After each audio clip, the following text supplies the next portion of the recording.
मुझे लगता था प्रॉब्लम मेरे हस्बैंड है, पर समझ आया कि दरअसल प्रॉब्लम मेरी खुद की बकवास थी।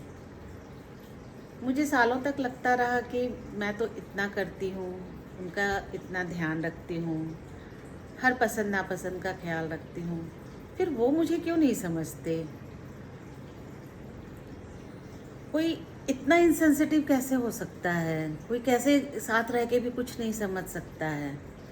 और ये सोचने मेरे अंदर में इतनी इतनी शिकायतें भर दी कि एक वक्त आया जब सच कहूँ तो मेरा पति मुझे अपना सबसे बड़ा दुश्मन लगने लगा।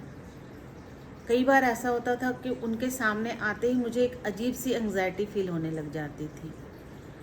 फिर मैंने सोचना शुरू किया खुद के लिए कि आखिर क्यों, ऐसा क्या बदल गया है मेरे अंदर, आखिर क्यों मैं इतनी निगेटिविटी अपने अंदर भरती जा रही हूँ।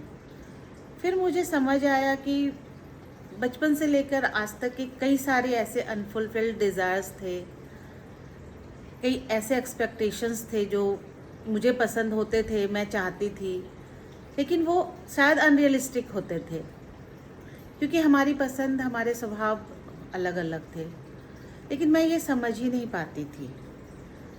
फिर मैंने रियलाइज किया कि जैसे मैं, क्योंकि हम दोनों स्वभाव से अलग थे, जैसे मेरे हिसाब से नहीं चलने से मुझे इतनी तकलीफ़ हो रही थी। अगर सब कुछ मेरे हिसाब से होता तो उनकी ज़िंदगी और कितनी बदतर हो जाती। तो फिर इन सब ने मुझे बहुत सारी अंडरस्टैंडिंग दी। फिर मैंने नोटिस किया कि आखिर ये शिकायतें क्यों आती हैं। तो आजकल हमारे लाइफ में सोशल मीडिया का इन्फ्लुएंस भी बहुत बढ़ा है। वहाँ सबके स्टेटस स्टोरीज़ में अलग अलग ट्रिप्स की, फिर वीकेंड्स की, इसकी फिर तस्वीरें देख देख के फिर हम कंपैरिजन करने लग जाते हैं अपनी लाइफ का। हम भूल जाते हैं कि हमारी लाइफ में उसके अलावा भी बहुत कुछ है।